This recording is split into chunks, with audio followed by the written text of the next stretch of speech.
MTM live telecast வழங்கும் நாளும் ஒரு நற்சிந்தனை.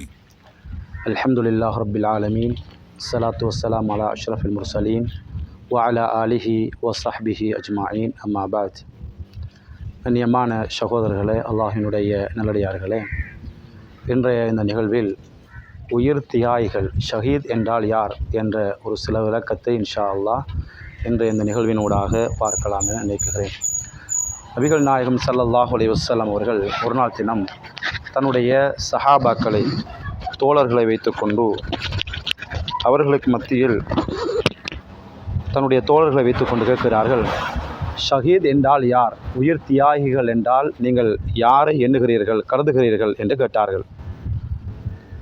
சஹாபாக்கள், தன்னுடைய தோழர்கள் நபிகள் நாயகம் ஸல்லல்லாஹு அலைஹி வஸல்லம் அவர்களை பார்த்து சொன்னார்கள், யார் போருக்கு சென்று கொல்லப்படுகிறார்களோ, யார் யுத்தகலத்துக்கு சென்று அதிலே கொல்லப்படுகிறார்களோ அவர்கள்தான் ஷஹீத், உயிர் தியாகிகள் என்று நபிகள் நாயகம் ஸல்லல்லாஹு அலைஹி வஸல்லம் அவர்களிடத்தில் தோழர்கள் சொன்னார்கள்.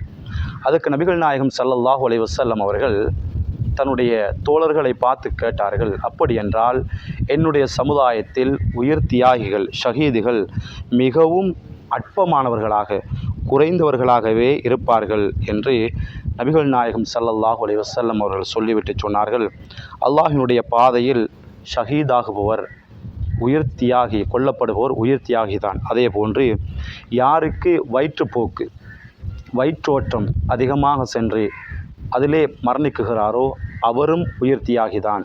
அதே போல அடுத்ததாக சொன்னார்கள் ஸல்லல்லாஹு அலைஹி வஸல்லம், யார் ஒரு பெண், எந்த ஒரு தாய் தன்னுடைய குழந்தையை பெற்றெடுக்கிற நேரம், பிரசவிக்குகிற நேரத்தில் அந்த பிரசவ வலியினால் தீட்டு அதிகமாக போய் எந்த பெண் மரணிக்குகிறாரோ அந்த பெண்ணும் ஷஹீத், உயிர் தியாகிதான் என்று நபிகள் நாயகம் ஸல்லல்லாஹு அலைஹி வஸல்லம் அவர்கள் சொன்னார்கள். அன்புக்குரிய சகோதரர்களே, நேர்களே, இந்த செய்தியை கொஞ்சம் ஆழமாக பார்க்குகிற நேரத்தில் நம்முடைய பார்வையில் ஒரு பிரசவிக்குகிற நேரம், ஒரு பெண் குழந்தையை பெற்றெடுக்கிற நேரம் என்பது சாதாரணமாக தெரியலாம். ஆனால் உண்மையிலேயே ஒரு தாய் ஒரு குழந்தையை பெற்றெடுப்பதற்கு 10 மாதங்கள் சுமந்து அந்த குழந்தையை பிரசவிக்குகிற நேரம் தான் படுகிற அவஸ்தை, தான் படுகிற கஷ்டம், துன்பம் சொல்ல முடியாத அளவுக்கு வேதனைப்பட்டு தான் ஒரு குழந்தையை இந்த உலகத்துக்கு அந்த தாய் பெற்றெடுக்குகிறார்.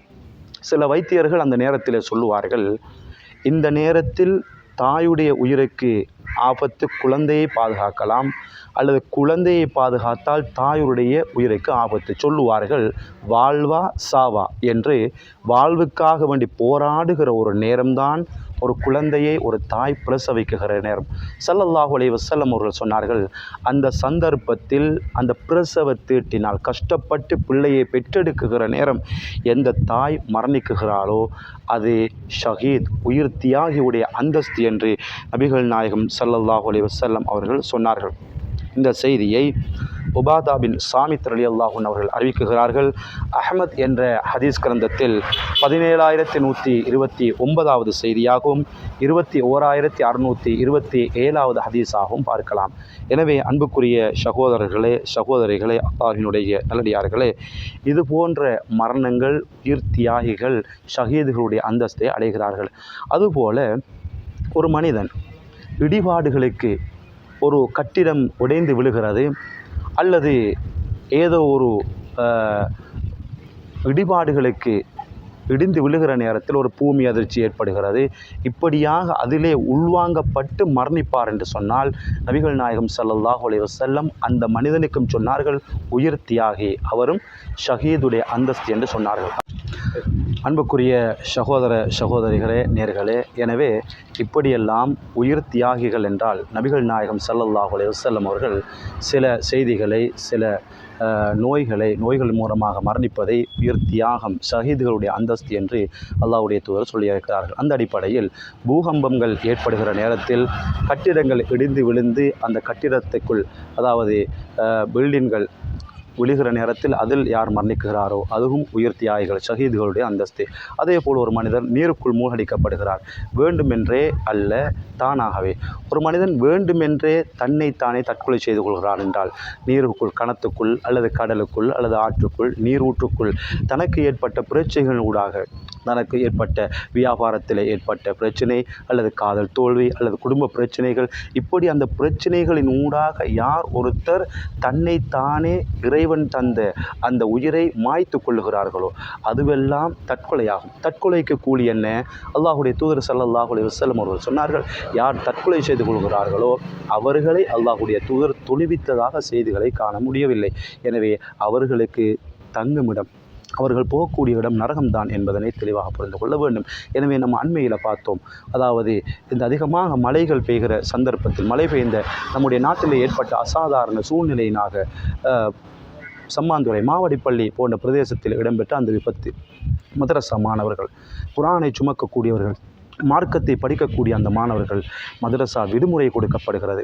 அந்த விடுமுறையை வீட்டுக்கு வந்து சந்தோஷமாக தன்னுடைய தாயோடு, தந்தையோடு, குடும்பத்தோடு, சகோதரர்களோடு சாப்பிட வேண்டும் என்ற ஆசையோடு வீட்டுக்கு வருகிற நேரம், ஒரு உழவு இயந்திரத்தில் அந்த பாதையை கடக்க முடியாமல் நீர் அடித்துச் செல்லப்படுகிறது.